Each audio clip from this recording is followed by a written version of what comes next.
What is up, everyone? Welcome to another edition of Snap on Ego. My name is Brad, otherwise known as bradcifer, and I'm joined, as always, by Chris Bootman Boutte, who's munching on something. Is it good? It is. It's some trail mix that my beautiful girlfriend's grandma sent us. So it's delicious. Nice little snack. I didn't realize we were starting, or I would have shoved this down my gullet faster. I'm doing great. Had a fantastic holiday, and we're back. Now, what kind of trail mix is it? Like, what's in it? So you got your standard Chex. You got some like pretzel sticks. And there's like walnuts. And then what kind of nut is that? I don't know. Another nut.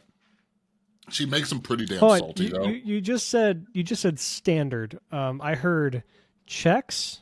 That was the first thing. It's a Chex mix. So it's not a trail mix. It's a Chex mix. Okay. Oh, so it's like one of those, like the party mix where it's got like where you get the bag and everyone loves for some reason the really dark brown circle toast things. You know what I'm talking about? Oh, those, yeah. That's a fan favorite to the point where they made, I don't know if they still do, but the Chex came out with just those in a bag once. Really? And I was like, that was always my least favorite. How I was always baffled by that when I learned it was a fan favorite. Okay, so it's a Chex mix.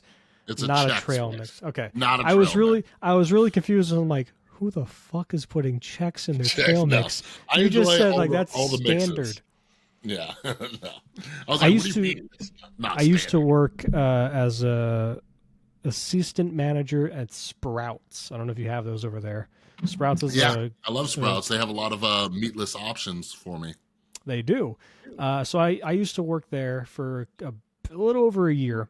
And my favorite thing to do is when I would go on break, I'd go to the little like grab station where like they have all like the open like nuts and like dried fruits, stuff like that. I just make my own trail mix for my lunch break or my snack, and it was always my go-to. Just get some cashews, get some dried banana bits, some dried cranberries, and just shove it all in your mouth at once. That's the key to making a good trail mix.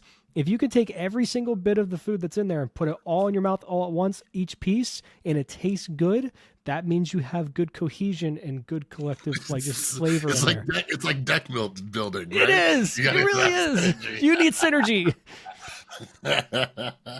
Oh boy. So anyway, speaking of deck building, let's talk about Marvel Snap. How did you play over the holiday? Did you hit Infinite?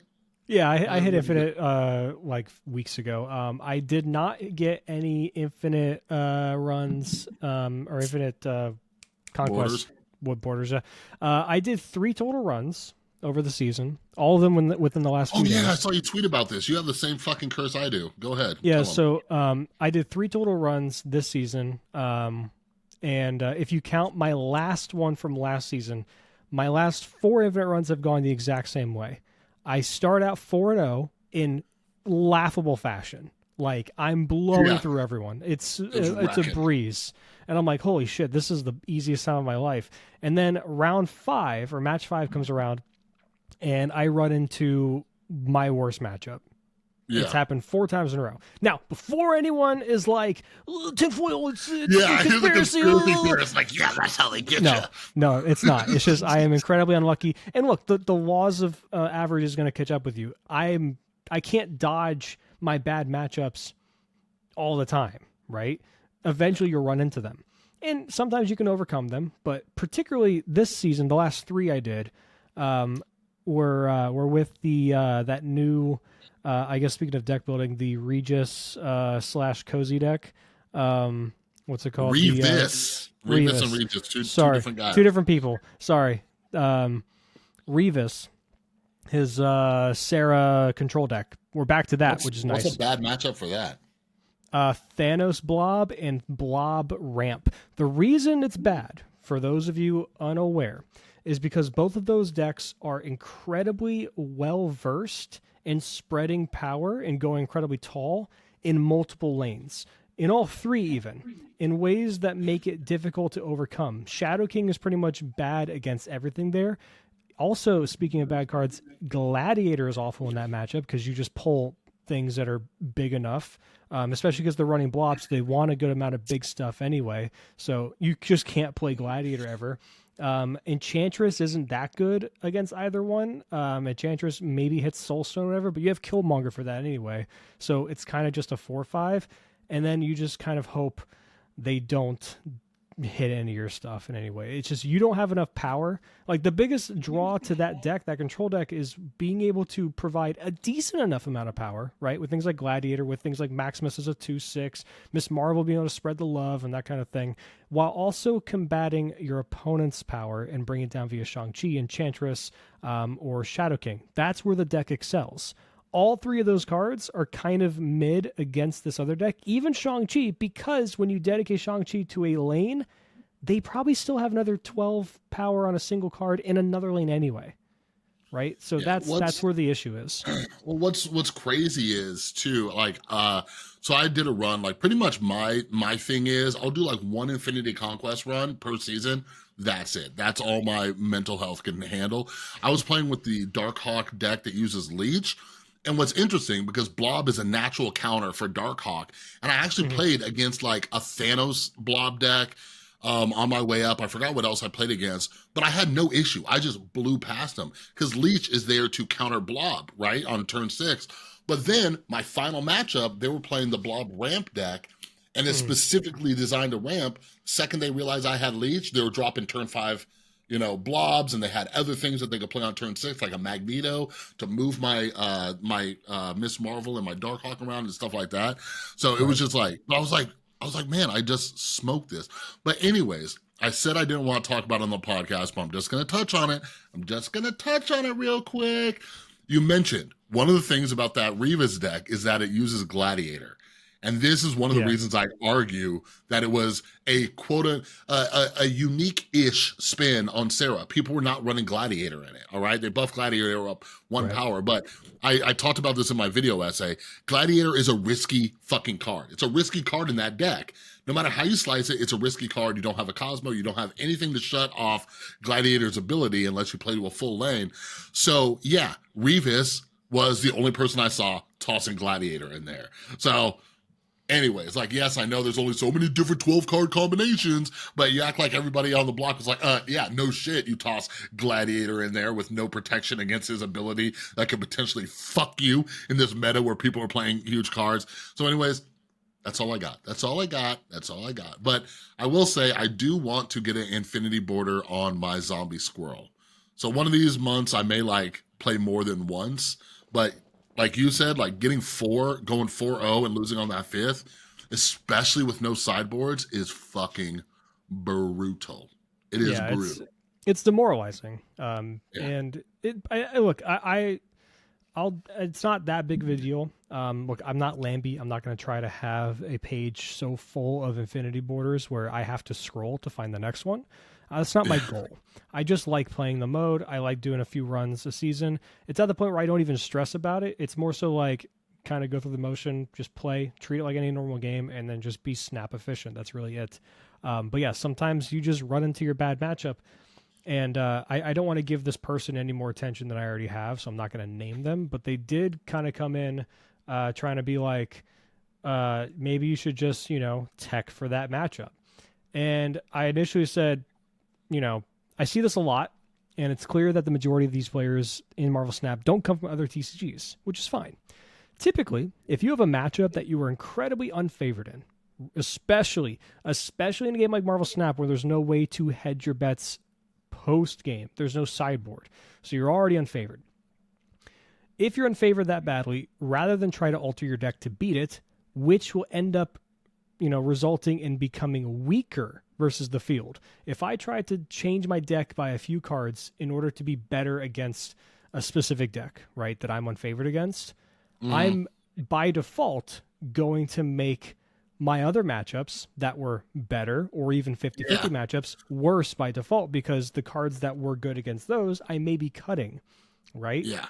So rather than do that, you just kind of hope you dodge the matchup. That's so common in TCGs, like in Magic, in Yu-Gi-Oh!, Flesh and Blood, Lorcana even now. All these games, that's even with sideboards, that's a philosophy that you dedicate to, because sometimes you're so unfavored in a matchup, you're like, I need to dedicate like 6 sideboard slots out of 15 just for this one matchup. And even then, it's still more of a 50-50. Should I do that and lose 6 slots that could be good against 4 other decks? Yeah. Rather than you just default to dodging it. That's very common.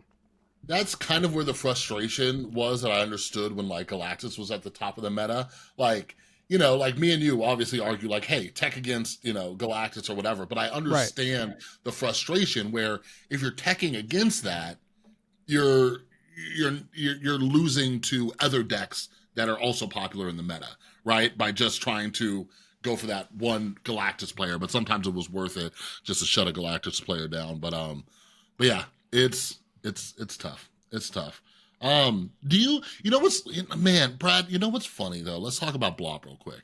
Like, I've been saying it. People can go back months in this podcast.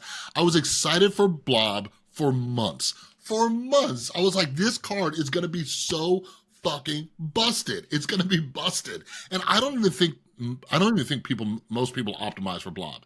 I think Blob should always be played with Taskmaster and you ramp it out. I guess some people are doing that in the new ramp list. But anyways, now people are like wanting Blob to be, I don't know. Do you think Blob's too powerful, like for what he does? No, I think there's a cost to him. There's a deck restriction to him. He works nicely in Thanos because of the nature of the stones. But and then of course he slots nicely in ramp, but both those decks have downsides. I'm talking about those being bad matchups for the Sarah control list, but like there are plenty of other decks that can go toe to toe with Thanos and with Blob and just be able to overcome the other lanes. But what are your thoughts on the fact that like Blob, like how often is Blob under 20 power, and then now compare him to Infinite? Think about how they nerfed High Evo Hulk. Like, so when you put Blob up against those, like, do you think that's going against Second Dinner's philosophy where they had to, you know, Infinite has always had this massive downside and Blob regularly gets bigger than Infinite? Sure. Right. I do think that's potentially a concern, but I think about all these other cards, and let's look at High Evo, for example. There's far more net positives with a High Evo deck and all the cards that you put in there that just synergize so well. All the 1-drops, you can do Moon Girl, especially now with Scar and Kyera. How do you say her name? Kyera? Kyera. Especially those 2 cards being a nice boon for that particular deck, because now you can do like Moon Girl shenanigans and stuff like that too, which you could before, but now it's even more tenfold. So those nerfs make sense to me because your plan B is so much better. With Blob decks, you can still have a plan B. Like look at ramp lists, for example. You can still default to some other things like Black Panther Zola. You can do like Leader. You can do Goliath, Doctor Doom. You can do your typical ramp stuff, right? Odin stuff, all that good stuff. Yeah. And then Thanos, by curating a bit more to the Blob play, you're mostly looking at lists cutting things like Blue Marvel and things that really want to benefit your stones, to now where the stones filling up your board is back to being a bit more awkward than it used to be because you don't have Blue Marvel in most lists to continue buffing the stones where that detriment is no longer hurting you, right? It flips the script. I think Thanos is still really good with Blob. I don't know. I see what you're saying. I think the only thing I can argue with is probably Infinite, but I don't know. Infinite is something that's really, it's a little bit more awkward to kind of adjust. Blob feels correct as he is to me now, based on the way you have to build your deck and the way you kind of abandon most Plan B stuff. And you just end up devolving to big things do big things. Where the decks Infinite goes into are either trying to do something with him via Hela, discarding, Ghost Rider, especially with like Ebony Blade and stuff, right? Whereas Blob is just Blob. And also Infinite's often in Blob lists too. So I don't know. I see it, but overall I think I'm fine with the state of all those cards. Yeah. Yeah, I haven't had an issue. Like usually those decks are like ahead too if they're doing low cost, high power stuff and whatever. So it's like I can Shang-Chi, I can Shadow Right. King or whatever. I haven't felt too terrible playing against it. But yeah, we have a crap ton of cards to go over because those of you who didn't get the memo, some patch notes got leaked a week early, so we got to go through that as well. So let's jump into these hot new cards. Today, at the time we're recording this on New Season Pass Day, we got Scar and we got Kyera. Have you had a chance to play around with Scar yet? What are your thoughts on that card? Scar's cool. I haven't really played too much with them. I've tried the high Evo list. If I can't even pull them up because of the schedule, the way the schedule's listed. It's so Yeah, stupid. yeah, Oh, here we go. Nope, that's Worldbreaker Hulk. Hold on. But yeah, Scar's cool. I've really liked him so far. He's, more often than not, he's a 411, which is above rate, very good.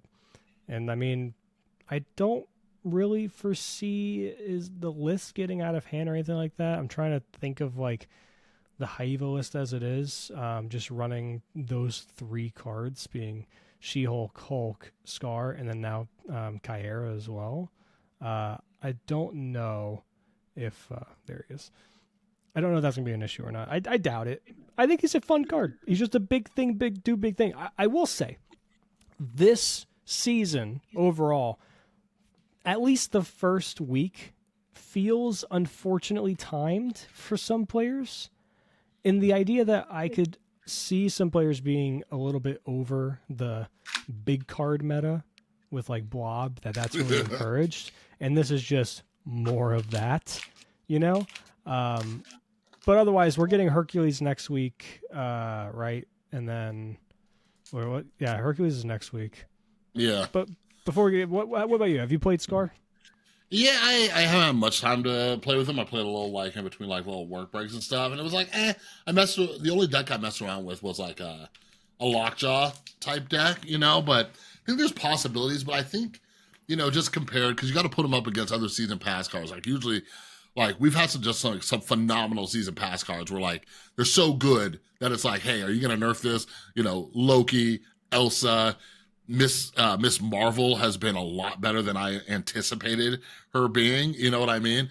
And then we'll talk about her in a little bit. So then it's like, with Scar, it's like, there's like a lot of things you got to do. Like you said, he's often going to be a 411, right? He's been decent in this Lockjaw deck I've been playing, but Lockjaw has the Lockjaw problem, where you're just kind of like leaving it up to some gods at certain points. Like, and you don't like with this deck that I've been running, it has like a Sunspot in it. And if you don't have like low cost stuff, you're just kind of like sitting around for a few turns. And then, it's kind of awkward, but we'll see. I don't know if anybody's going to like break something with Scar. Untapped. I was talking with the Untapped team and it looks like their people are like still on holiday break. So we don't even have stats. I usually like, even though it's a small sample size, when season pass cards, new cards come out, I like to kind of check like a few hours afterwards because you can usually get like at least a few hundred games, you know what I mean, and kind of see what people are doing. So after we record, I'll scour Twitter and all that kind of stuff. But yeah, for right now, I'm just like I just don't see him being as good as previous season pass cards. And like you said too, we've just had a lot of big things recently, and as a tech card fan, as a bounce fan, I like small things that get big, or being able to counter the big things. Like I'm just like, just another like me put power on board, me Scar, So Kyera, I guess we should start out with your bookmark tweet. Would you like to talk about that? Yeah, so I did Would say you like to that explain that to the audience? Yep, I was a bit overzealous in the idea of saying, after I hit send, I knew I should have just deleted it and reposted it with a small word change. I went too far, balls to the wall, of saying she will be released a certain way. That was overzealous. I do still think that eventually there's a very good chance that she does not become a global effect. I do understand though that comparatively speaking to other global effects like Mobius and Killmonger, they're all 3 costs, so that might just be where they want her to live, which is perfectly fine. But I said that I thought she would change to a single lane. She is not. She is released as is intended, and I think that's okay for now. We will see how the game devolves, or evolves, I suppose. It can go in either way, depending on your viewpoint of the game at the moment. But yes, I will eat crow. I was wrong. Yeah. That's fine. Brad told people to bookmark the tweet, and they did. That tweet got quite a bit of engagement. I was the first one. The second that video came out, I was scrolling through your Twitter feed. I'm like, where the fuck is it? Yeah. Which, I mean, look, I can't be right all the time. That's perfectly fine. And admittedly, again, like I said, the second I hit send, I'm like, probably a bit overzealous. Yeah, but I think I was wondering too, but then I forgot who I heard bring it up. But I believe what Glenn said when they changed some of those other cards like Luke and stuff like that was they didn't want, I don't know if it was specifically 2 costs that they didn't want to have global effects. So maybe that's what it was. But did you go for Kyera? Did you pick her up? Yeah, I got her. I got her. It took me 4 hits, unfortunately, but I did like the other variants, too. So it's whatever. You too. Yeah. It's just one of those things. Wait, Hercules next week is a series 4, right? What is he? Hercules, where's the series on this? He's series 5. Fuck that. If he was series 4, I would have used tokens to get him. Yeah. Yeah, I don't know. That might, we'll talk about it in a second. But I want the werewolf, but this high evo, these variants are so sick. But I guess we'll go back to Kyera. The comic book covers. Yeah, I love them. I just love my Max Grec high evo, or I would swap. Maybe I'll interchange him. I can't stand the Max Grec high evo. Dude, I love it. He looks like he's mocking me. I fucking hate him. That's what I love. But Kyera, I think she's decent. I don't think she's gonna be this card that finally makes zoo decks amazing. Like we were just talking about, there's so many big cards. There's just so many big cards. Zoo decks just are not putting up that power. They're just not. You know what I mean? I just don't. I don't see her being phenomenal for that. I see her just making going up against the big cards even a bit more frustrating. You know what I mean? Especially because next month we have that Obsidian, what is his name? Obsidian something or whatever, but he goes into the Thanos decks and he can't be destroyed and he's like a 4 cost or some shit. Dude, people saying I saw someone, there's a Reddit post being like, what should I do about this month versus February? And someone was ranking all the cards, had like 400 upvotes, and they've put Obsidian as number 5 or whatever, like dead last for that month, being like, it's probably just too niche. I'm like, they're already playing Blob. He's just a vanilla 4/10 that can't be blown up. You have Infinity Stones. He's a shoo-in for Thanos lists. Like that, whatever. We'll get to him, I suppose, in a few weeks when we start talking about those cards.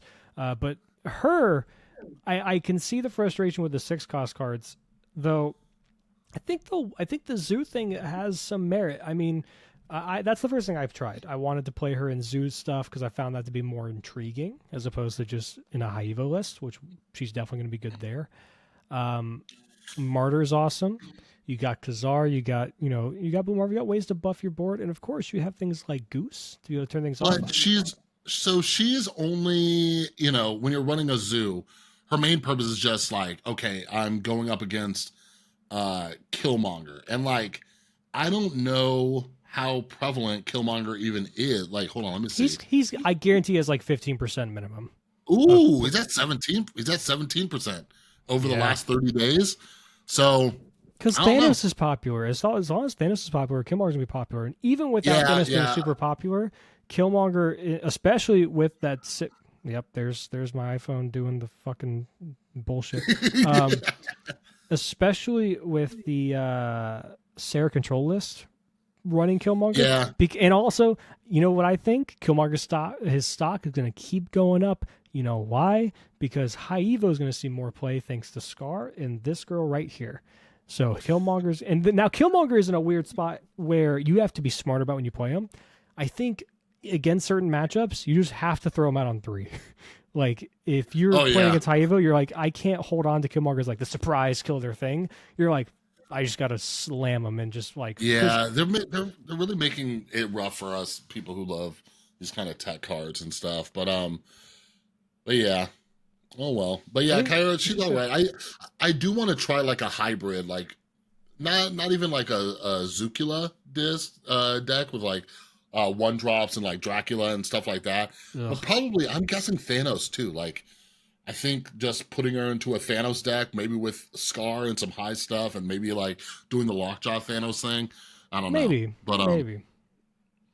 yeah, she's pretty legit. I All right, would not be. One last thing I'll say on her to kind of bring a full circle, go back to like my prediction with the tweet. I will not be surprised if eventually they choose a lane between the 1 and the 6, and they just cut out one of them.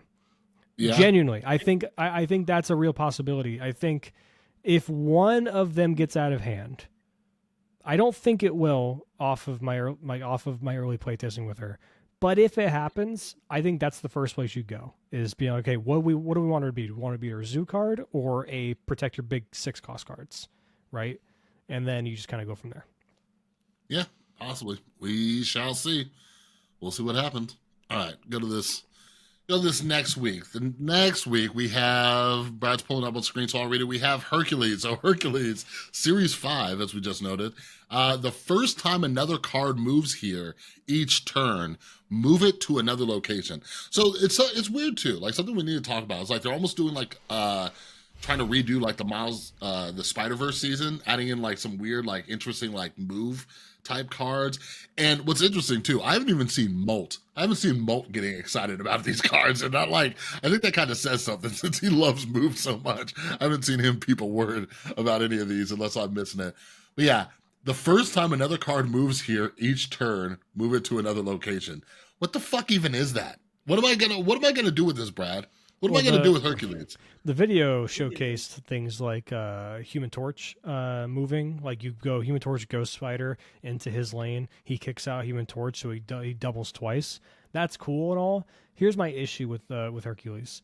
He's a 4/6. I guess you could Zabu and play him on 3, but like it's a weird spot to play it in, like in a move deck. Because let's try to map out like a move, like a traditional, not Phoenix Force, a traditional move list, okay? So on 1, maybe you play something like Human Torch, right? Or maybe you play something like to like a Forge to buff into Multiple Man, and then into Vulture, and then what? You're playing this on 4. Then what are you doing? What do you do on 5? Do you Doctor Strange plus something, pull your Multiple Man into Hercules? Hercules kicks it out. Now you have a 2/5 in 3 different lanes. That's all. That's the best you're doing at the moment, or you're doing with Vulture. Like I see this card as being really cool, but we've already noticed this being a common thing with move decks. It hates big costed stuff not named Heimdall, and even then, oftentimes Heimdall is not even the play for a lot of things because it's predictable. There's a reason Doctor Strange is a 2 cost now. There's a reason Ghost Spider is a 1 cost now. Right? There's a reason all these cards got reduced in cost in move strategies to make them more just flexible, because that's what the deck wants to be anyway. It wants to be switching around from place to place. Yeah. I think he's just too big. If he was a 3 cost, maybe, especially if he was a 2 cost. If he was a 2 cost, he'd be awesome in the list. I'd love him. Maybe he'd be too good, but because that's the thing with Human Torch. Human Torch gets a little awkward. Like I was just trying to like think about him. Like now you have like Kyera who can like defend your Human Torch, because that was one of my issues with Human Torch. You do all this work to get him big, and then boom, right? But like with move decks, there's certain like sequencing you have to do. So with what you're talking about with that high cost of it, you know, like what am I gonna do? Am I gonna hold my Human Torch until turn 5? And just wait until that late in the game to do Human Torch into Ghost Spider? You know what I mean? And you don't really have any way, like you can't like Taskmaster or Ghost Spider, right? So what else is getting big? And how would you even move? You couldn't move like your Human Torch and Vulture to his lane simultaneously. Unless you do like Cloak and stuff. You could, I guess you could technically on 5, after you play this, go like something Cloak, or you could even do Ghost Spider, Human Torch, Cloak, and like, but then I did you'd with a have bit of to Ice Cloak, so you'd have to put Cloak in Hercules' lane though. So think yeah. about board Well, space now. So on 4 you play Hercules ideally by himself, right? Because now you go Hercules, let's say in the middle lane, then you go Human Torch in one lane, Ghost Spider Hercules lane, and then Cloak middle lane. You're filled. Now you're at 3 because you kick out Human Torch. All you can do now is move Human Torch back to Hercules, and that's it because everything else is getting filled up, right? well, For that particular picture one. this. I Picture guess you this. could move Cloak somewhere else, but I'm doing some bullshit. I have Human Torch out there on turn 1. You know, maybe I move him with Ghost Spider on turn 2. Right? I get down Vulture on turn 3, Hercules on one lane. I cloak on that Hercules lane. There's 2 spots open. I move both Vulture in and I move Human Torch in. He kicks them both out. You see what I mean? Yeah. That setup works. But if you're doing but there's a way. That's where move decks are funky, right? Because there's so many lines of play, and there's you have to be so conscious of board space. Yeah. I don't know. Like I'm more than happy to try them out. I like move decks. I really do. I want move decks to be good. That's why I don't give a flying fuck if they made this a 1 cost. Make it a 1/2 with this effect. Do it. I don't care because a world where move deck is broken is one where I want to be a part of. You know? Yeah, they're so afraid of it. They're so afraid. Buff Spider-Man 2099. # buff. Like, make it so he can destroy whatever, whenever, take that ability away later. Or make him lower in cost. Again, I think there's 2 ways to do it. You either make higher cost cards like Hercules and Spider-Man 2099 so fucking good for their archetype to justify their cost of being 4 or whatever, or you make them just cheaper. And that's what they already do. Do you see any world where this is making like the Silky Smooth deck better? Like with a Craven and a Silk, anything like that? I'd be happy to try it. I think you're a bit more you're more likely to play Zabu in that kind of list, I feel, than anything else, because you have Miles as a 4 cost that sometimes you just hit something awkward and he doesn't move, so you can at least get Stegron in there. Ooh, and then we're about to talk about some of those patches. And we got a guy named Kingpin who had a little change. Who also got changed to a 2 cost, by the way. Again, move synergy. Look at that. Come on. Well, yeah. So yeah, that's how I feel about Hercules. So something that we're gonna sidetrack for a second. Something we forgot to talk about before jumping into these cards was so now today was the first time we had a data mine for a while. We thought it was gonna happen last month, but now the first week of the season, we have a season pass card and a brand new card. So today was Scar and Kyera. So I've seen mixed opinions about this, and I'm curious your thoughts. Let me get my thoughts out real quick. So now we have 2 cards. The people who have been complaining, I see them saying like, oh my God, now I got to invest more in this game. I got to spend more. They're forcing me to spend more, Like, here's kind of my thought process every time I see people bitching and moaning and stuff like that, especially like, oh, this is pay to win, and oh, you need these OP cards. Oh, and it's like, no, I don't even think these people might believe that, but I think you really need to ask yourself, are you just being like a greedy little baby? Are you just being like greedy little baby boy, and you're like, I want everything, and I want it as soon as it comes out, and I want it for free, and I just want everything, right? Like, you don't need everything. You don't have to have every single card. Some of these cards are gonna be duds, right? Because the other part of this is I've seen people argue quite a bit that they wish that Marvel Snap would do what they did last year around this time, when they just dumped all those Series 4 and 5 cards, right? This is not that, but it is slightly closer to that, right? Because the idea when they dump a bunch of cards is we have like a mix of the meta. We have people, oh, I'm gonna grab this, I'm not gonna grab that, I'm gonna be careful with my resources. We get a little, people experimenting with things. This is closer to that. And the reason why I remember this is because I'm looking at Hercules and I'm just like, don't fucking get Hercules. You know what I mean? Like, you don't need every card. Right. This card is definitely one of those. And you guys, like listen to me so fucking carefully. Just listen to me so carefully. Every single time a new card comes out, like me and Brad were like, collection complete. There's a bunch of whales in this game. We spend, we create content, whatever. And Like, I get people like, oh man, like I'll be having fun with a new card, and people are like, oh man, I wasn't gonna get this card, but now you're kind of making it. Like, yo, you got a fucking week. You have a week. You have 7 whole ass days to make your decision. Just wait. Like, give it 2 days, give it 3 days. You know what I mean? Hell, Celine, I thought Celine was gonna be way better than she is. I cannot get anything going with her, even with Annihilus next being decent. But anyways, what are your thoughts on these kind of the multi-card weeks that we're having at the start of the season? I thought it was just a good thing. I always found the first week of every season to be awkward because it's like, yeah, the season pass card's here. I guess I get that card. But then I look at the spotlight. I usually just skip it entirely because I'm not interested. Yeah, it was nice. I got to save some cashes, you know?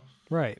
Like, but I mean, look, boo-hoo from our perspective as far as that goes. But the same thing goes for everyone else in the sense of, like you said, you can just skip cards. How often do I see people, like even Drewberry? Drewberry has no interest in being collection complete. And he even said in his most recent video breaking down all the cards, he's like, look, I'm going to get, I think Kyera is the only card he's really going to get in January. And he's like, everything else, I'm trying to just save up until February. I'm not super interested in everything else. Because it doesn't match his playstyle, but he's super interested in a lot of February cards. Okay, cool. Yeah. Do that. And guess what? In a little bit of time, if it ends up being that one of these cards you passed up on in January ends up being super broken or whatever, and you need to get it, you can always get it again later via series drop, which they're going to say they're going to be doing probably 2 or 3 times a year, or you can get it with tokens. Because, you know, I notice people say all the time, tokens are worthless now. And then all these people, but they don't spend them. They just don't spend them. And I'm like, okay, well, if you never spend them, then of course they're worthless because you're not utilizing them in any way. Yeah, I think we talked about this. I think we talked about this way back when we had Super Tech God and Sino on here or whatever. But like, I've reached a point, and this is like whale speaking here over here. I've reached a point where I don't even really need to like spend. Right? I've been sitting around 20 caches and 40,000 tokens for months now. And this is with me getting things, right? I'm the same way. Well, 20,000. I'm collection complete. So. And my shit is just staying the same. Yeah. Every now and then I'll get some with tokens. Every now and then I'll open some caches, you know, whatever, just because I've accumulated all of this, right? Like, yeah, like the tokens are worthless if you don't spend them.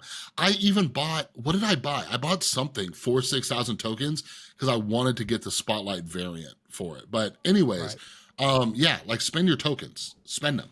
Like, even though people get pissed when they get a duplicate, you're getting 1,000 tokens. That's 1/3 of a Series 4 card, 1/6 of a Series 5 card, whatever. But the only card I was missing was Martyr, and then I saw this just really fun deck that Jeff was playing, so I decided to get Martyr. That was the only card I didn't have. It was 3,000 tokens. I'm like, fuck it, you know. But there were some cards this month, like Hercules. I'm gonna pass on. Like, I'm gonna pass on it at first. I'm gonna wait a few days, see if anybody has fun with it. But like, it doesn't fit my play style. I don't foresee it being like busted in any way. Wait, is the werewolf variant for Hercules weak? Yeah. Ah, fuck. Fuck. Yeah. I've been waiting on this. They're reeling you back in, baby. Yeah. Yeah. I have to. I am not anyone that wants to be variant complete, right? I'm not Super Tech God. I'm not any of those people. God bless them. You know, you enjoy all your pretty cards. However, when I see the Bronze Age cards, I'm just like, I cannot not get them. Yeah, I've been waiting on this. So those of you who are listening, this is the comic book cover, like the classic comic book cover. And I've been waiting on this Werewolf by Night one since he was launched. I saw that. I was like, oh, when is it? So I might fuck up and accidentally get Hercules. So, so whatever. But I won't play him. I won't play him until I see he's good. Hey, also, I mean, Mr. Howard fan, there's the Infinity Gauntlet Howard in this week as well. So. Oh, shit. All right. Yeah. Fuck it. I'm getting Hercules. Hercules is going to be, unless I get so lucky that I don't pull the new card and just my first 2 caches of the 2 variants I want. What a world we live in, where you're basically saying, everyone, be careful about your caches, save them, you know, be ready to use them for new cards and stuff like that. But you're sitting there going like, come on, 2 for 2, baby. Yeah. I don't want this fucking card. I want the variants. I feel like I'm just eating in a fine dining restaurant with some homeless people staring through the window. See, this I'm is just like, oh, these have are so many resources. these are whale problems. These are only issues with a whale where they actively want to dodge the new card. Hey, listeners, quit being so poor, okay? If you couldn't tell, that was sarcasm. Please do not come with your pitchforks. It was My video sarcasm. essay has references to socialism, so calm down. But anyways, let's move on to this next fucking card. What is this? Mike? I'm gonna call him. Just call him Mike. No, you want to call him Mike? Mikey boy? I'm gonna call him Mike. But yeah, you read this card because I hate it too much. He's a 1/1. It says after each turn, if you discarded any cards, gain +1 power for each and move. So a weird little bit of synergy here because it's both with discard and move decks. Are there any other cards in Marvel Snap that care about both of these effects? I'm genuinely asking because I'm trying to think at the moment. I don't think there are. Discard and move? No. So it's so strange that these are the ones that were chosen. I find it unique. I find it intriguing. It's cool. My issue is that it sucks. It sucks for a few reasons. First things first. It's a triggered ability after each turn, not upon each. God fucking damn it! Not upon. Count your index finger like an adult. My family on both sides are German, so that's the German way of counting. So it's end of turn ability. It's discarding any cards. So if you Modog, it doesn't count for all the cards you discarded. Why? Real quick, hold on, pause. Why would you prefer it happens when it happens and not end of turn? Because then you could play multiple discard cards in a single turn and have it bounce around. Oh, boom, boom, boom. Yeah, think of like a Werewolf by Night type of effect. Like let me just say this real quick. We were just talking about how there's so many big cards. Like Second Dinner, if any of you wonderful developers are listening, like quit being afraid of these small cards being too powerful. Stop it. Like we have the Blob, we just got Scar. Like, yeah, let this card move. Let this card bounce around like fucking Werewolf by Night and just do something silly. Yeah. Let us get some big numbers with other things. You know what I mean? But it seems like sometimes it's just weird. Like sometimes they pump the brakes on something just so quick, right? And then like on others, it's just like comes out and you're just like, what were you guys thinking? Like Martyr is a great example, right? So like Martyr was originally a 2/6 and they stated that they released her as a 1/4 because they found the 2/6 to not be a drawback enough. Oftentimes she wasn't moving because she was big enough to win any lane she went to. So they brought her down to a 1/4 and then they brought her up to a 1/5. So I want to know what the fuck happened in testing to make them be like, this needs to be a 1/1. Yeah, they're like, well, dial it back. Because not only is it a 1/1 and only triggers once per turn, it only gains, I could oversee all that if it gained +2 or +3. You can only get 5 triggers on it max. Right. Five triggers on it maximum. Exactly. You had to play it on turn 1. That is insane. This card is balls. Like what? Like you guys listening, we're giving you great advice. You could do 6 if you do on 4 Magic Blade. So yeah, let me do Magic Blade to trigger this piece of shit. Get that out of here. He looks so fucking cool though. I want to be his friend. Yeah, like I know Glenn recently said, somebody asked him a real stupid question, but they don't ever intend to release bad cards. I would, and I would assume that the majority of people would disagree with me on this. I would much rather them release powerful cards and nerf them than release some of these like bullshit cards. Because the argument would be if they released all these cards that were just like a pretty decent power, then people would feel more inclined to get them. You know what I mean? So you guys, Marvel Snap's doing you a favor. They're doing you a favor by releasing some of these cards weak as shit. I will say the last thing on this card and kind of piggybacking on your comment just now, it's a damned if you do, damned if you don't situation for Second Dinner, because this is what happens. They release Meek, our good 4-armed friend here, actually technically 3-armed because he's missing one of his fucking hands. He comes out, everyone's like, he's ass, don't get him. How dare Second Dinner release a bad card? They're going to have to buff him. And then when they do buff him, the spotlight's already gone away. I miss out on my chance to get him. I'm angry. Then the other side of it, Meek's too good. I use a spotlight cache on him. They nerf him. I can't trust second dinner because I already spent my spotlight, my resources on Meek. They can't win, and they never will. Yeah, and that's why you as a player, if you're going to continue to play Marvel Snap, you got to change your entire mindset. You have to get cards, just kind of look at their base ability, because it's a lot more difficult for them to completely rework a card. Look at it and say, does this fit my style of play? Could I see this card? And especially just with what we're talking about right now, if they release it too strong, it gets nerfed. If they release it too weak and it gets buffed, sit there and look at it. Ask yourself about the dials that second dinner can turn in an OTA. Now ask yourself, would I get this card if they cranked it up by 3 power? You know what I mean? That will help you make better decisions about whether or not you want to open spotlights and stuff like that. But like, if you're just, they say the definition of insanity is doing the same thing over and over and expecting different results. If you're still getting angry at buffs and nerfs, like, just stop playing Marvel Snap. Like, they do multiple OTAs every season. We get a patch every single season. Like, things are going to change. They're going to. So you can either get frustrated about it or you can accept it. You know what I mean? I know I said one last thing. This is finally the last thing. I just thought of this. The move is random, so this is just a bad silk for discard. Yeah.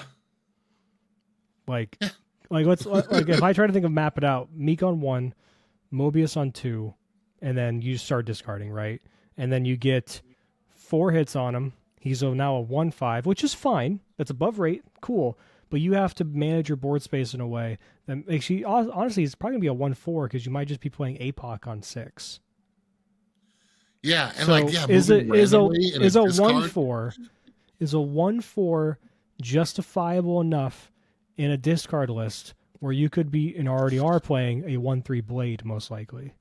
And well, think about this too. Like, are you going to want to make, like, I like the innovation and maybe trying to get people to get more creative. Like, can somebody make like a good discard hybrid? You know what I mean? But it's the question that we always have to ask. Is this doing something better than you were originally doing? Right? Like, it's your issue with Black Knight, right? Like, is it doing something better than I was already doing? So like with this, what am I going to replace in a standard discard deck to toss this fucker in?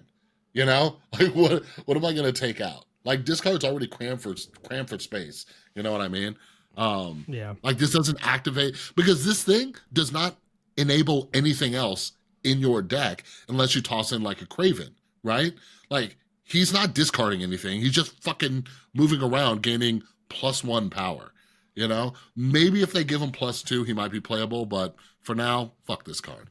Yeah, there's too many bad things working against him. It's, well, just a quick recap. It's once a turn, after the turn ended, not on discard itself, only gaining +1, and it's a random move. It's too many bad things all at once. If one of these aspects of him were buffed in a singular way, I would see he'd be much better. Brad, hold on, everybody. God damn it. Brad, are we idiots? Brad, did we just waste all of that breath? It says gain +1 power for each and move. Oh, shit. So if I play Hell I can't read. Yeah, okay. All right, everybody. Meek is the most powerful card. No. So yeah, he's better. I can see. Oh, sorry. Okay, I'm sorry. He's slightly better. When you Modok, if you Hellcow or something, you might be able to pull some shit off. Okay, so his power can get to places that I can't do the math of right now. Okay, so now let's actually map it out. For those of you that just have, okay, for our Discard fans listening, I wholeheartedly apologize. You just had to endure us while you were yelling at the screen, being you dumb fucks. You're not doing math correctly because you can't read a single word. Comment section. I guarantee the YouTube comment section is just filled. Now to make amends, we'll map this out. Meek on 1, Mobius on 2. On 3, let's say you go Lady Sif, discard APOC. On 4, you go Wolverine and Colleen Wing, discarding. Or you can do a Hellcow, right? Get or him Hellcow. Twice, boom, boom. Yep. So far, he's potentially at 3. Yeah, he's potentially at 3 or at 2. Then on 5, if you're doing MODOK, discarding everything, let's say you discard 4 cards. Now he's at 8. And then APOC on 6. And then if you have Dracu in play, if you're able to weave that in somehow, then that's another trigger right there. And also, check this ooh, now listen, hear me out. Well, Wong, Gambit, shenanigans, where it just no, kind of goes through. that's what I was gonna say. My favorite discard decks are the ones with Wong and Modok and like Mobius or Morbius, not Mobius, Morbius and Collector and shit, and Yeah. Swarm. If you get him in there and swarming, the card, God damn it, we just went from talking so much shit to now I'm like, I kind of want to do some shenanigans with this. Hey, Because think about you know why? You know why you can do shenanigans with this? Because I was gonna say one positive about this card is it is Series 4. Series 4. But think about it, like with the Wong combo, sometimes you like fill up one of your lanes. This thing will just bounce back and forth between 2 lanes. You know what I mean? Right. But if this card gets out of control, you're gonna have to figure out a way to shove Kyera in there. Because it's a 1-drop. Damn. I hate how much shit we were talking, and now the card seems like. And viable. I'm not editing any of it out. I want people to know how stupid we could have. are. I was thinking about that. I was thinking about just being like, Brad, just edit it out. But no, we keep it real. You know, when you come to Snap on Ego, we keep this shit real. All right, I admitted I was wrong in my prediction earlier. We're wrong for not reading a single word. Isn't that funny how a single word changes the entirety of a card for us? Now, it went from being a bad card to a average to above average card for me. I think it's now a 6 out of 10. Could be a 7 if it finds a right sequencing and right home. Well, it's funny, like what just happened and everything, like with the whole debate around deck credit and stuff. Like Alex Cochia pointed out to me, he's like, look, Cozy promoted some small creators in this clip right here. I retweeted it and I'm like, hey, I'm happy to admit when I'm wrong. I never saw this clip. Looks like Cozy did promote some smaller creators, right? I had some dirtbag in my comment section being like, Alex shared a clip and then you didn't even show it in your video. And it's like, asshole, I made this video before Alex shared that clip. I shared it. Like, I do think it's important for people to admit that when they're wrong. We're in this weird community. I bring this up all the time on Twitter. Marvel Snap, and I think it might be card games or just gaming in general, everybody's trying to sound smart. Everybody's trying to sound smart. Like, hold on. Time out. Yeah. Oh my God, my sweet summer child. Because this is your first experience with TCG, right? Marvel Snap? Yeah. Welcome to the world of TCGs. Every single card game player wants to be the smartest person in the room. There's a joke in the Magic community where we're talking about sideboards, right? They'll be like, yeah, this random 5-cost card in my sideboard, that's for the grindy matchup. That's all the time. That's what people say. And it's so fucking funny. And it's like some random 5-cost, you're like, what the fuck is that? That is from 40 years ago. Who even told you this card existed? Why? It's there for the grindy matchup. Yeah. What do you fucking mean? Every time. Yeah, like it's annoying. Like whenever I like critique the game and I'm like, I don't like how this works, you instantly get the well actually guys, right? Well, actually, here's why that happened. I'm like, I know why it happened. I'm not a fucking idiot. I've been playing this game for over a year now. I know why it happened. I am stating that I don't like that it works like that. You know what I mean? Yeah. Or Drewberry, something I hadn't thought of was with Kyera that she protects you from locations, right? So if I put 1-drop or 6-drop on a rickety bridge, that wasn't the first fucking thing that I thought when I saw Kyera. So I tweeted it out and somebody else was like, it says it in the text. I'm like, no shit. But not all of us immediately thought that. When you see a card like that, not everybody instantly sees, oh, well, for locations too. Maybe for some, not for others. Like, I can go on that forever, but everybody just calm the fuck down. I want to show you something really quick because this just to add a thing to here, okay? When it comes, it needs all the different lands to activate a card. Yeah, so if you see, see like this card here, the Crypt of Agadim in the middle. It says tap, add a skull, which is just black mana to your mana pool. When I first started playing, because there are cards that are dual lands, like the Molten Sheep or whatever, and the Izzet Guildgate, where it says add blue or red to your mana pool. When I was playing and I first started playing the game, I thought that when you did that, I thought your mana pool referenced the lands that you like when you play them on the battlefield. That's like where your lands go. So I thought when it said that, it meant to search your library for for a basic island, basic mountain, in this particular case, in regards to the Izzet Guildgate. I thought it meant go search for one, add it to your battlefield, and then shuffle, and then do that. You know why? Because I came from Yu-Gi-Oh!, where Yu-Gi-Oh! Is like really weird about that kind of shit. And then someone told me, it's like, no, that'd be fucking broken as shit. It just means this land itself, your mana pool is an imaginary place where mana floats in the air, like energy to use stuff. And that's all that means. It just adds the floaty blue to the rainbow bridge across the sky, and you get to use it to play your next card. That's it. It's an imaginary place. I was like, oh. So people can misunderstand things all the time in any TCG. Again, I fucking won tournaments. I topped in fucking YCS events in Yu-Gi-Oh! And I fucking did something just genuinely stupid when I first started playing MTG. But that's okay. It happens. It's a different fucking card game. Shut the fuck up. Get over yourself. Yeah. I don't know who people are trying to impress. It's nuts. So, what's this next one? I hit the wrong button. I actually hit the X. Where'd he go? Oh, where'd he go? He was over here for some reason. Oh, yeah, all the way to the left. There you go. Grandmaster. What's this card do? On reveal, move one of your other on reveal cards here to the middle location. Its ability happens again. To what you know, here means where Grandmaster sits. So if he's in the left or the right lane, you basically need to play your on reveal. You need to play him on a place kind of like Odin, right?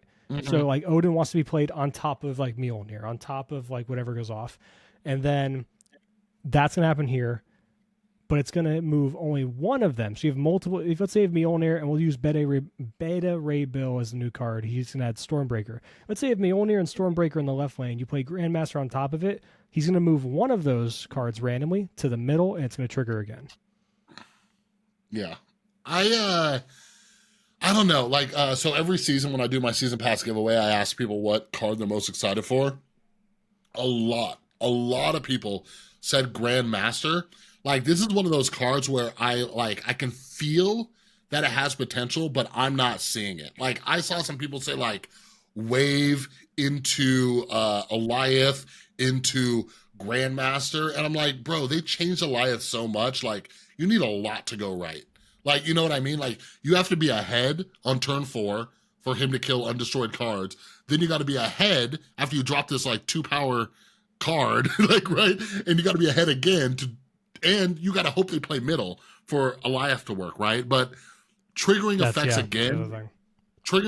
again is good, but this card's very predictable, right? Like, you're sending it to your middle location. So, yeah, I don't know. Like, maybe this goes in some kind of Werewolf by Night bounce deck. Like, if I bast Grandmaster, turn him into a 2/3, he can do something with Werewolf by Night, and I trigger like another, Iceman or Korg or like a Hood Demon or something like that. Like, I can feel that there's something there. Like, I'm probably gonna get him day one and just see what people come up with. But like, for me, I'm not seeing the clear path just yet.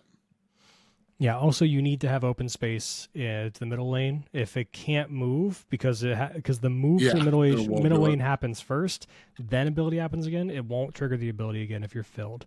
I will say this card for this month has the highest ceiling, I feel, of any card, because anytime you have a card, after we're just talking about our boy Mike, that ceiling might be up there. So Grandmaster, I think, has the highest ceiling because it just seems to work with way more things. It's not forcibly put into an archetype like discard. On top of which, it's just going to get better as the game gets older. It's one of those cards that's going to get better and better and better, especially because it's a 2 cost. It's not a 3 cost. It's not 4 cost. Yeah, it's a mini Odin in a literal sense. I think at the moment on release, it'll be probably acceptable. It'll be good in a deck where it finds a home and it makes the most sense, but it's not going to do anything to break the game. But it might in the future. There might be something. Yeah, it's a 2 cost, so even playing it late game, you might be able to do something. You know what I mean? Like, if you can even ramp out like a Dr. Doom or something like that, maybe pop off some more Doom bots. I really liked him as an idea in the because we'll talk about Beta Rebel in a second. I guess we should just lump in, because I think these go in the same deck. This is where my mind goes. Let's pull a Beta Ray Bill. He's my most hype card, the one I'm most excited for. Yeah, he's my most hype for this month as Beta well. Ray Bill is a 4/5 on reveal. Shuffle Stormbreaker into your deck. Stormbreaker is this bad boy right here, which is just on reveal double Beta Ray's power. It's Beta Ray Bill's power. It's an 0/1, so it's like a Mjolnir type of effect. Now, the reason I think these two guys go in the same deck is because I am super into the idea of that. Remember Glenn's list, the Miracle, Hitmonkey, Jane Foster, Thor thing? That's instantly what I thought. So yeah, it was an Elsa Guards list where basically you have some 0 costs. You have Thor, Jane Foster, but you're also utilizing Hitmonkey, Bishop, fucking Mysterio, stuff like that. These low cost cards are just busting things out. Like I think that deck is going to be disgusting. Yeah, with this, like just the simple curve of Thor on 3, Beta Ray Bill on 4, Jane on 5. Have fun, and then if you have Hitmonkey in hand, that's amazing. And on top of that, if you have Grandmaster in hand, honestly, listen to this: just a simple play of any one cost like Forge, for example, right? You go Mjolnir, Stormbreaker, Hitmonkey, Forge, I guess, into the Grandmaster. That's your turn on 6. That's insane. Yeah. My only concern is just like, I guess, like talking about it with, like, because I hadn't thought about it with Grandmaster. Like, I was just like, I'm going to slot him into that old Elsa Guards deck. But that other deck, like, you know, because you're using Mysterio and stuff, you take up board space. You know what I mean? Yeah, you do. So, and that was an Elsa deck too. So I think they might be two like adjacent decks that are doing something similar. You might not be playing Elsa in that. I could see it being over Elsa. Like you go like Forge, you already do you just don't do Yellow Jacket, because Yellow Jacket is typically in the list. I think you maybe cut him. Well, the deck, I think the old deck ran.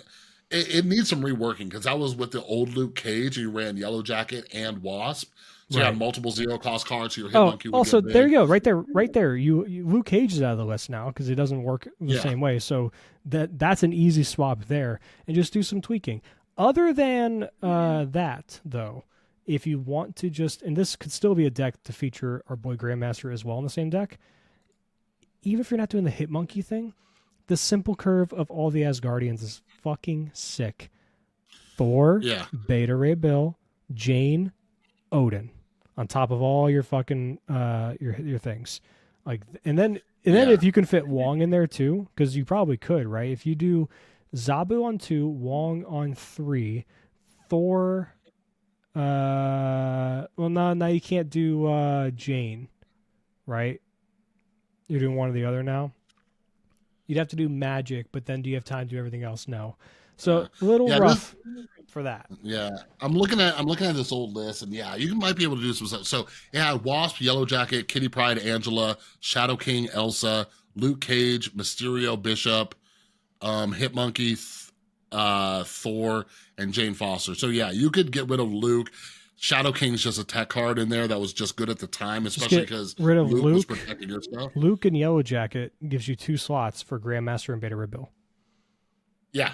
Because, I would say if you're putting Grandmaster in, I probably would not want Mysterio.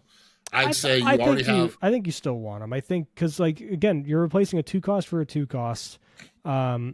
If you don't hit Grandmaster, you want Mysterio as your other potential drop on 6 with Hitmonkey, and especially with Bishop still on the deck.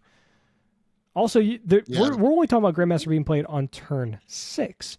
You can still find lines if you don't. Let's say you don't have Beta Ray Bill on 4, right? You can still go Grandmaster just on top of Thor and just get another Mjolnir in there. Because if you have Jane in hand, now you draw 2 Mjolnirs.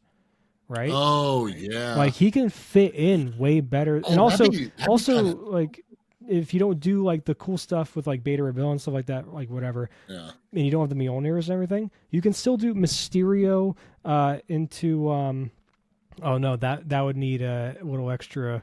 You can do. Here's an idea. You can go Mysterio into Hitmonkey on 5, right, and then Grandmaster on top of Hitmonkey with other stuff on 6. If you don't have the Grandmaster on Hitmonkey as a backup too. Yeah. I Like like that, like it. I like the don't mind targets that. you have for your honor reveals, I think are just really good. Now, Yeah. this is going to make the deck harder to play because you have to be Good. conscious of your board space, where things are, and what things. If you need to single out a certain card that you want, Grandmaster to hit, you gotta be wary of that and understanding that going into it like 3 turns in advance. Yeah, the thing about that too, plopping down Beta Ray Bill. So those of you, I don't think we read the description. Stormbreaker. So Beta Ray Bill's a 4/5. You No, I shuffle did. Stormbreaker in your Yeah, deck. I read it. It Oh, was you the first did? thing I did. Okay, so he doubles his power. So it's different than Thor. Yeah. So you pop Beta Ray Bill on the Elsa lane. If you could fill it up, he gets that. That's now a 4. What is that? 14. Yeah. So he would bump up to 7. He get +2. And then you could still Grandmaster Stormbreaker again. Like I think that's the deck I'm gonna immediately try. And it's great because Grandmaster comes out first. Look at the schedule. So when Beta Ray Bill comes out, that's just the final piece to that list. I also may I'm gonna try out the list without Beta Ray Bill first when Grandmaster comes out. Especially because we're getting this wonderful Rion Gonzalez hit monkey. Look at this. Oh yeah, oh hit monkey. So yeah. Hey, and maybe they put hit monkey in the spotlights because they knew they're like, hey, it's gonna be a dope combo. Yeah. But yeah, so those are the cards. Yeah, Beta Ray Bill. He's the one I'm most excited for this month. And Elsa variant's also in the Beta Ray Bill week. So. Oh, they're doing a comic book cover for Galactus variant too. Yep. Interesting. That's what he looks like right here. And then next month we're getting the Bronze Age Thanos, which is one of the most popular comic book covers in the history of comics. Yes, that one is pretty dope. But I just got what is it? I think I got gold with blue crackles on my Venomized Thanos. I saw variant. Yeah, so I got the LA Lakers Thanos. I don't need nothing else. Don't need it. Where he's just all right. So let's jump into the kerfuffle that happened today, which is the patch notes got. I don't even know if leak is the right word. They mistakenly got uploaded. Yeah, they made an oopsie daisy, and we'll just go over them now. Yes. I would like to preface this by saying one thing. When it comes to I think everyone listening should treat these the same way we treat data mines, because a data mine is never set in stone. They might change it last second. And keep in mind, the holidays just happened. So with the holidays happening, and think about how fast or how far advanced they have to submit patches, I would imagine that it was submitted earlier than usual, and they might still be able to make tweaks to it between this leak, not just this leak, but between them arriving back to the office, I guess today, because it was from the 22nd to the 2nd. Between now and next week, they might be able to alter some things. So if this is 100% what happens next week, cool. We would treat it as such, but take a grain of salt. Maybe some of these things don't come to fruition the exact way. I think, and I could be wrong, I think once the patch gets locked in, they could still do some OTA type stuff. I forgot what it was. It might have been wasn't there an Eliath leak? We saw it in the Spotlight video, the community Spotlight video, and they took him down 1 or 2 power, but then when they released the patch, he was actually down even more. Exactly. Yeah. So yeah, just keep that in mind. We're going to go through these. We're able to go through these finally early because it was publicly released. But yeah, like Brad said, they might be changed a little bit. So I actually didn't even have time to read the explanations and shit. So, but yeah, first one up is Mr. Loki. Nobody's surprised, but everybody. So by the way, unless you're not on Twitter, everybody's already fucking freaking out about all these things. So Loki, they're changing him from a 4/5 to a 4/6, but his text box is different. Transform your hand into cards from your opponent's starting deck and give them -1 cost. So basically, they've nerfed the Loki deck 5 times. It's almost like what they were doing with Thanos or the old Darkhawk deck. They were nerfing everything around it. Or bounce. Or bounce. And this now does not work the same with Quinjet or with Collector. Right. Because you're not replacing your hand. And yeah. So it's not going to work with either of those two cards. What do you think? Cool. I think they go on to say pretty much in the lists, the number one card for the entirety of Loki's existence in Loki decks has never been Loki as far as win rate. It's been the Collector. Collector is what makes the deck so much better. Now, will you still have those issues of where you go against your Loki opponent and they just play your cards better and more efficiently than you do? Sure. Now, they can't double up with Quinjet anymore because it's still they still exist as the same cards. And a great example would be, for those of you who might doubt this, is Spider-Ham. If I have Quinjet on the field, my opponent plays Spider-Ham against me and transforms one of my cards into a pig, I don't get a cost reduction. I don't get a reduced pig. It's still, if it hits Iron Man, it's still a 5-0.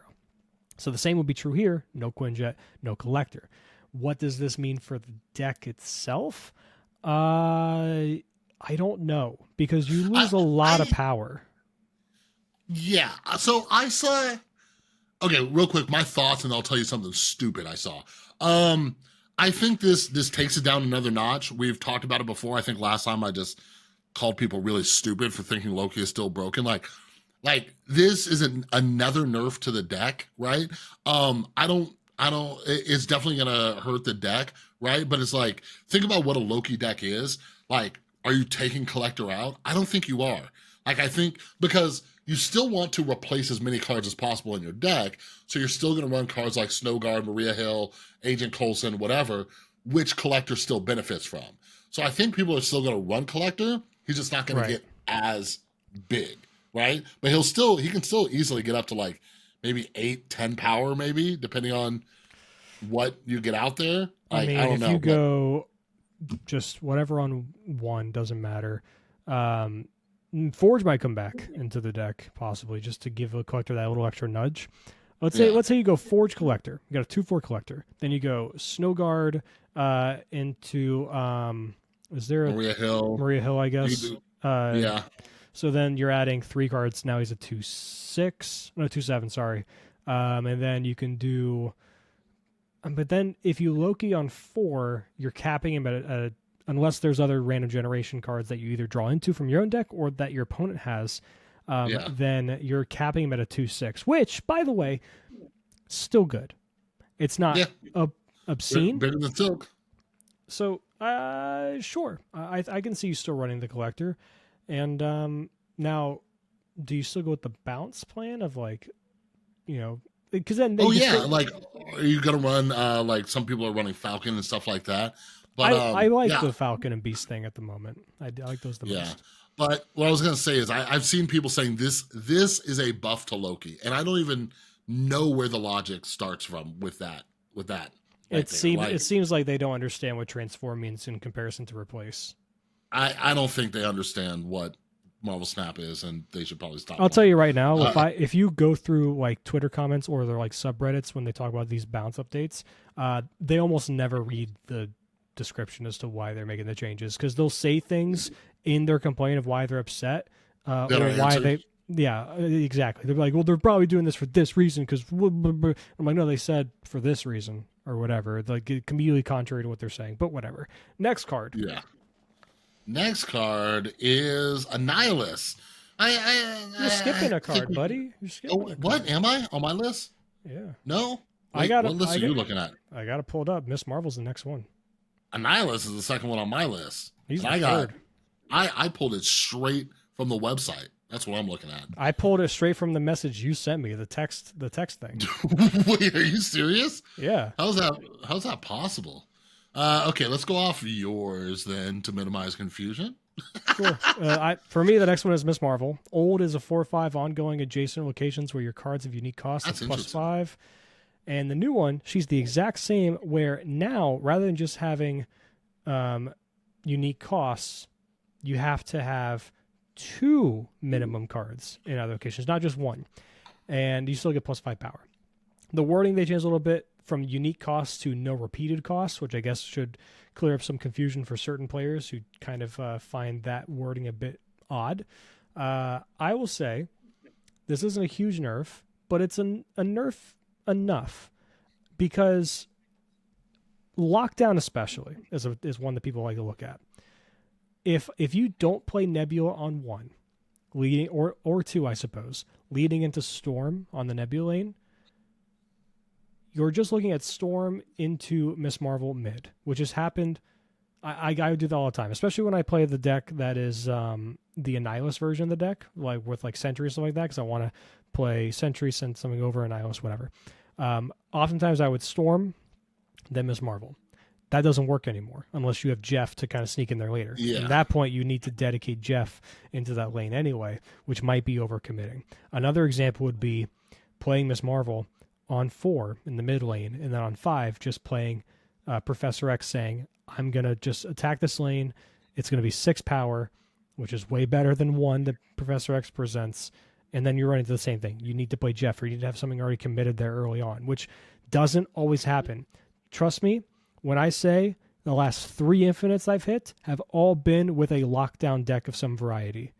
And the last 2 infinites I've hit have been with Miss Marvel. So I'm telling you, from someone who has hours upon hours upon hours of decks with Miss Marvel and lockdown versions, this is a significant enough nerf to where it changes tiny aspects of your play that can make it a little annoying. Yeah. So yeah, I'm curious to see. By the way, I sent you a PDF. Let's go off that. It's a little cleaner to read too. Sure. So, but yeah, I'm curious to see what happens because yeah, I've played a ton too. Like I got infinite with it like 1 or 2 seasons in a row. Then this last one, I used it a lot during my climb, but it wasn't the final deck I used. But anyways, I made a video about this deck the other day. It's the one from Lauren Whatevs, and it's not. I don't even think Professor X isn't even in the deck, but she runs Yellow Jacket in it, right? So what you'll do with it is, say I'm storming a lane, I'll drop Yellow Jacket then Storm. Right. You know what I mean? So like I think that's fitting in well with what this nerf's gonna be, but I don't know. Just because of the other issues they've talked about, like you're gonna have to get lucky to pull Jeff, and things are gonna have to line up a little bit more. And especially now that Chavez is no longer like this consistency thing, like, yeah, we'll see. We'll see what happens. I definitely see it as a nerf. I just don't know if it'll be enough because with all of these changes, it's always, is the psychological nerf enough to decrease the play rate? That's always what it is, right?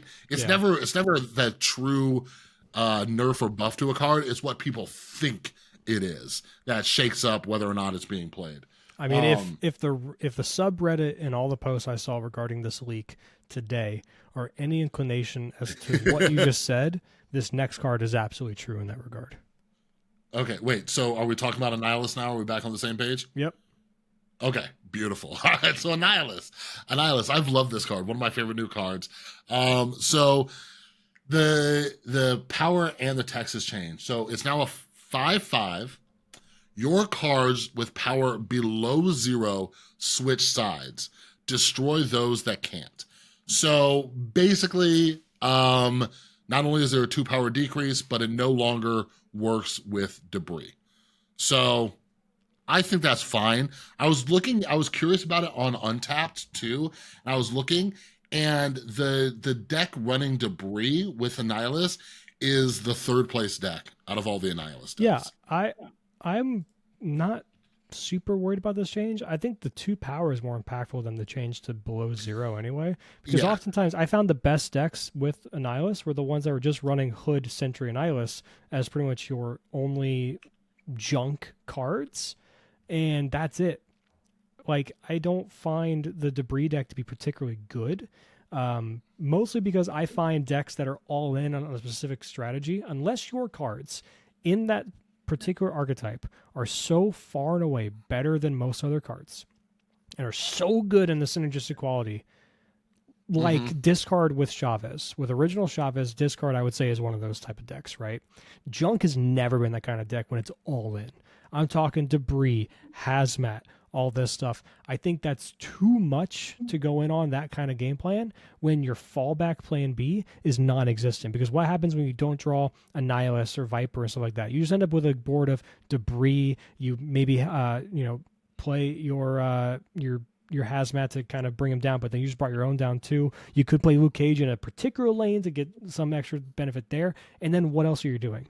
Like, that's really, really bad. Yeah. Yeah, the deck, let me read you the stats of the top Annihilus deck running Debris. It is at -3 cubes. Yep. It actually has more games played than the top deck by like a fact, like it's twice as many games. It's more accessible. Yeah. And it has a 50% win rate. The top deck has plus 0.42 cubes per game and 58% win rate. Is it the lock? All right. Version? So, but this one with Debris is also a Selene deck. And like I said, I haven't been able to get Selene work too well. People are really trying to. It looks like there's 2,400 games with it. What version is the number one? The number one version is actually very interesting. I have literally never seen this deck. And as soon as we get off this podcast, I want to try it. It's Nebula, Zabu, Armor, Jeff, Cosmo, Miss Marvel, Crossbones, Atuma, interesting, Sentry, Annihilus, Blob, and Destroyer. So it's almost like the old Destroyer build that I liked, where you can lock down a lane and put Cosmo. This isn't using Storm though, but yeah, you can Destroyer on your Cosmo. You have Blob in here that can eat up a bunch of big cards. Right. Like, this is crazy. This is nuts. That is weird. Yeah. I think that list gets harder to play if you don't play Zabu with the new Miss Marvel, just because it's a lot of 4 costs, a little bit more awkward to fill up double in both lanes. I can see easily games often where you're like, you draw Zabu late because your hand's been all 4 costs. You go like Miss Marvel on 4, Zabu something on 5, and then you're like, thank God I can play this other fucking 4 costs. And then you just call it a day. No, I've been playing a lot of the Darkhawk deck lately, the one I was using in Infinity Conquest. And like, it was one of those ones where like, if I have Zabu, I snap. If I don't, this is going to be a rough road. But this deck, it looks pretty interesting. I'd be curious if you could fit Storm into here though. Probably. But with the Miss Marvel change, maybe you don't want to, because your only really low cost card is Nebula. You know what I mean? Yeah. So I don't know. But yeah, so Annihilus, let us know what you guys think. I think Annihilus is going to be fine. I don't think the Debris-ish change is going to be too crazy. If anything, it does actually make for an interesting aspect of the mirror match if you do want to still play Debris, because now you can play Debris, right? And then you can Hazmat, or better yet, Better Curve. On 4, you can play, what's her name? Typhoid Mary. Typhoid Mary now makes all your rocks on your side -1, and then if you Annihilus on 5, send them over. Oh, it could, yeah. Now your opponent, because on their side the rocks are just 0 and no longer -1, they can't Annihilus you back if you're playing the mirror, unless they have a way to reduce it their own way. That is very interesting. I hope we remember that, because I think that'd be interesting. Yeah, I like it. This next one is an interesting one, and it's a very short note, so let me read that too. So the next one's Dracula. So Dracula, they're buffing him to a 4/1, but they also changed his text box. At the end of the game, discard a card from your hand to gain its power. Okay, this is different. Previously it was, this has its power. Now it's, this gains its power. All right? So let's say we're still monitoring the discard deck's performance in the wake of losing America Chavez. Oh, that's why. And one of the cards most damaged by that change was Dracula. In addition to this minor buff, reworking Dracula this way makes his text more clear and provides us with additional balance knobs to nerf him as necessary in the future. We like having more dials to turn. I hate it. Yes, I hate it. I hate this change. I hate it for a very simple reason. It makes him worse in niche locations that he used to be amazing on. For example, what was the one that it reduces the power of everything by 1 every turn? Oh, Jotunheim. Okay. Yeah. He used to be an easy card you play in Jotunheim. You know why? Same thing, like you just play him, he gets to like -4. I don't care. You know why? Because it just sets right back at the end of the game, and he solos that lane. That was awesome. Now that doesn't work. I guess you get him down to -1 because it goes on 4, on 5 he gets hit to the 4-0, on 6 get hit to 4 -1. So it's not a super huge hit, I guess then, but still it's a little unfortunate. Otherwise, this makes Selene better against him because now he retains the negative hit that he had. Scorpion's better now because again he retains it.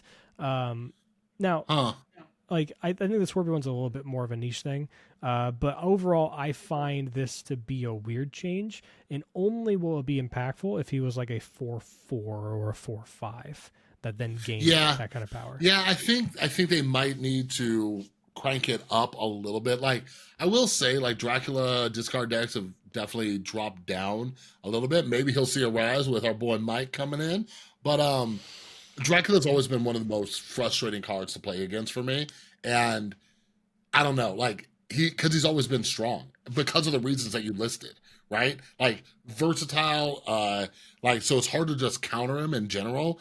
And now this, but like maybe you discard fans are like, oh, thank God. So we'll see. We'll see. It'll be interesting. But now like you could bast him, right? If you want to give him +2, just something. You can forge him. You can he can benefit from other things. And I don't know. Yeah. Yeah, but like how often are you doing these particular things in a Dracula deck? Right? Hey, it's a new day. It's a new world, baby. Maybe people will start doing it. Sure. Like, because there was no reason to. I just remember thinking, what? Okay, you know what they need to do? They need to just make it so that there's an America Chavez type of card that only works in a discard deck. I don't know how you template that. I don't know how you word it, but only in a discard deck does it work. Because that was the perfect tone for her. Literally the perfect tone. Because that you always played Chavez on 6 to discard your APOC, right? Yeah. With Dracula. So give us somehow, some way, if anyone listening has any ideas of how you would template this, make me an America Chavez, an exact copy of 6-9 that only works in a discard deck. Yeah, I don't even know how you would make the text on that. So if anybody thinks of it, tell Second Dinner. What if it was just another card that you played? Like, let's say it's APOC, and APOC now has a high Evo / Thanos effect that spawns in a Chavez. Well, part of it too was you always knew you were drawing Chavez. Yeah. Right? So you could just wipe your hand, and now you know you're going to have 2 cards in your hand. So yeah, maybe. So if I wipe my hand and it discarded Apocalypse and it spawned that thing, but how I just mean I got to start a game. Like how high Evo. Oh, I see what you're saying. Where it's just cannot be drawn until turn 6. It adds it to your day. Yeah. Huh. Yeah, maybe. Which I think makes it a worse Chavez because it's adding a card to your deck. Make a card for the 4 Horsemen of the Apocalypse, right? Mm-hmm. And when he comes in the game, boom, he has a secondary effect, spawns that. It's a 6-9 or whatever, bam, toss it in there. Sure. Flavorful, baby. Yeah. All right. So the next card, the buff everybody's been waiting for their entire lives. Angel now flies out of your hand or deck. Are you gonna play him in your destroy decks now, Brad? No. Yeah, like I guess. Like I would have much rather seen this on M'Baku. Much rather. I would have rather seen this, happen with M'Baku, play him in some... Or just have them both at the same time. They're effectively the same card. I think Angel, I think, just would be better off with I love the flavor, but I think would be better off with a full rework if you want to be competitively viable, which, they've already said they don't want every card to be that, so that's perfectly fine. If he wants to live in Tier 1 or Pool 1 forever as the card, that's fine. This makes him better there. But... as long as he's just because think about it this way. Is the deck slot of Angel being one of your 12 worth it being an extra 2 power somewhere? Like in a lane? No. Like there's so many destroy options. Like that deck is tight. You know what I mean? And then there's What am I different gonna? variations of them. Like some just don't run null because you don't have time to. Like you're maybe going all in on Deadpool, for example, right? Yeah, So yeah, I'm of the opinion that this doesn't really do anything for people that are Series 3 complete, but for yeah, if you have a cool variant and you want to play it, have fun.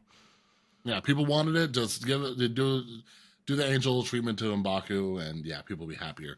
And then, hey, maybe it'll make Kyera better too, huh?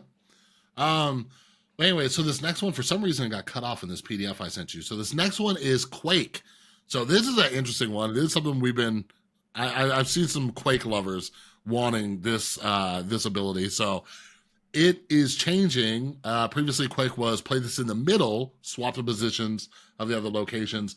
Now it's swap the positions of the other two locations. So wherever you Yeah. play this, the other two, they're swapping. So Which is that's kind of spicy. interesting. Yeah, I think it's It's a interesting for cool like, card. yeah, like think about like all the possibilities, like playing against storm decks, playing when Sanctum Sanctorum and locations like that pop up, playing it when Rickety Bridge pops up. You know what I mean? Like this is going to be a shenanigans-tastic Or let's card. say you were able to ramp a card into play right when in the left lane, where the right lane was the big house where you can't play big cards. Then you Quake mid and then swap those. Now you have a big card you ramped in the big Yeah. house that your opponent can't gain access to, right? So things with like Crimson Cosmos stuff like that too, like those kind of effects. Or Bar with No Name. Oh yeah.